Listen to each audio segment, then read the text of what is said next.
I wasn't kidding about what an honor I think it is to address the Jung Society. At one point in my life, my greatest desire was to become a Jungian analyst.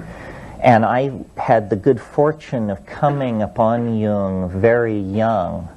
I was about 15 when a very precocious friend of mine brought Psychology and Alchemy in the Carrie F. Baines translation. I think it had just been brought out.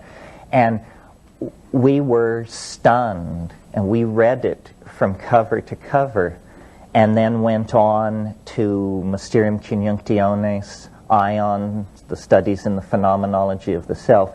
I said to someone yesterday, we read all the books of Jung that the Jungians never read.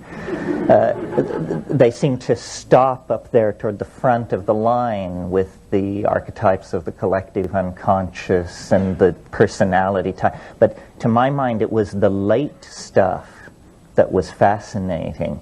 And I am slightly puzzled, and we were talking about it last night, at the distance between the Jungian community and the psychedelic community, because they seem to me, the unschooled observer, to be definitely sharing the same concerns, and strangely enough, they share much of the same history and geography. Basel was, of course, Jung's hometown. It was Albert Hoffman's hometown. Did one half of town know what the other half was doing? I'm not sure. The relationship of Jung to the unconscious, to the collective unconscious as its discoverer, has been always somewhat puzzling to me, because, of course, if you know the history of 20th century art, you know that Dada, which was the great prefigurative movement for surrealism, rose in Zurich. So, you know, we've got LSD, the schools of modern art that laid great stress on the irrational, and the great schools of psychology that extended the boundaries of the unconscious, all rattling around in these little Swiss towns. And it's interesting to imagine conversations or meetings that might have taken place when people slightly left their ordinary habits and wandered into bars they didn't know and drank with people they'd never met before. Because Jung provided maps of the unconscious, and at 16, when we were beginning to experiment with this, and let me stress, this was before the great social waves of LSD taking of the 1960s. Just preceding that, from about 1963 to 65, we were frantic for maps of the unconscious. And Freud was useless. I mean, the notion that the contents of the psychedelic experience could be reduced to what Freud called day residues, and repressed sexual desire and stuff like that, didn't wash. Within 10 minutes you could tell that was not a serviceable metaphor. Jung, on the other hand, offered a vast pantheon of gods and archetypes and psychic complexes forgotten or abandoned. I mean, I thought of Jung basically as what I call a noetic archaeologist, someone who goes with toothbrush and nut pick to dig away the detritus from the bones of vanished idea systems. And if any of you have ever read the works of Jung in the Bollingen set, you know that the richness of it is all in the footnotes. I mean, here was a man who raised the footnote to a high art and who was aware of a literature that nobody else, to my mind, seemed to know about.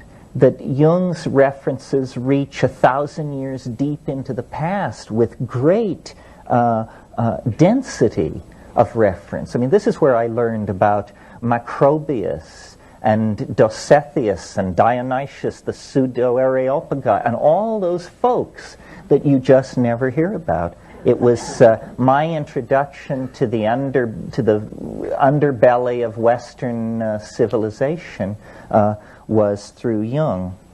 Well,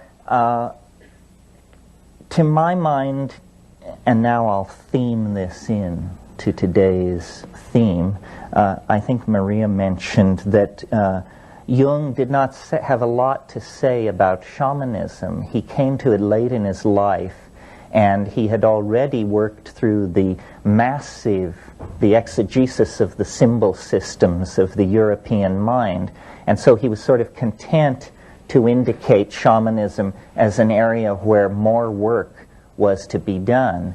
And then the great follow-on scholar was Merciliade, who then actually studied shamanism, showed what its archetypal underpinnings were in all times and places, and the combination of Jung and Iliade, I think, pretty much delivered us as firm a map of the psyche, as dependable a map of the psychic geography as we can expect to have until we make the trip ourselves and readjust the landscape with our own notes and observations.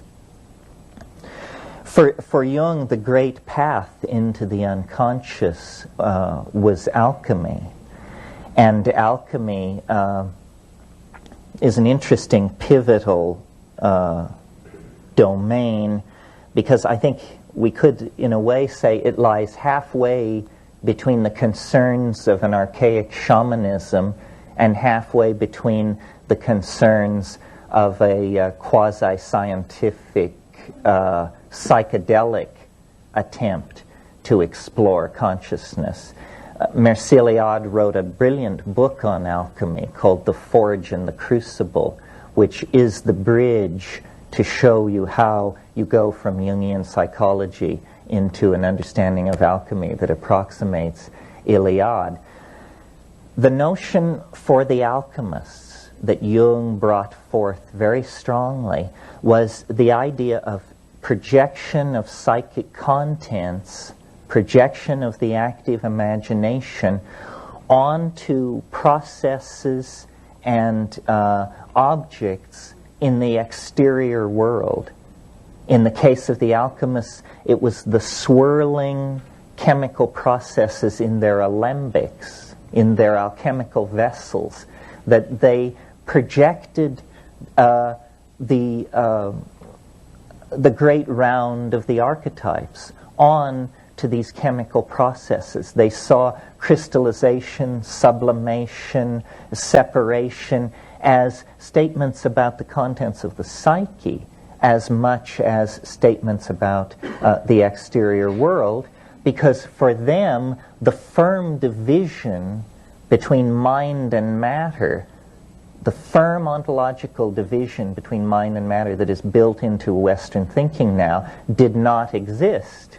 That comes with René Descartes, with the invention of what's called the res extensa, the extended world, and the res virens, the interior world, which has no spatial extension. So for the alchemists, mind and matter were two terms whose mutual exclusivity could be blurred under certain circumstances, and the terms of one could migrate toward the other. Well, now we as moderns ordinarily only experience this state when we are intoxicated by hallucinogenic drugs, or when we are in a state of severe psychic weakness, when there is then overwhelmment from the unconscious that is not with the permission of the ego, as happens in the psychedelic experience. Well, all of these various ways of approaching the psyche seem fairly abstract and bloodless and removed from daily existence, unless the psychedelic experience is present. And then it vivifies these metaphors. It makes clear what these various perennial traditions are talking about.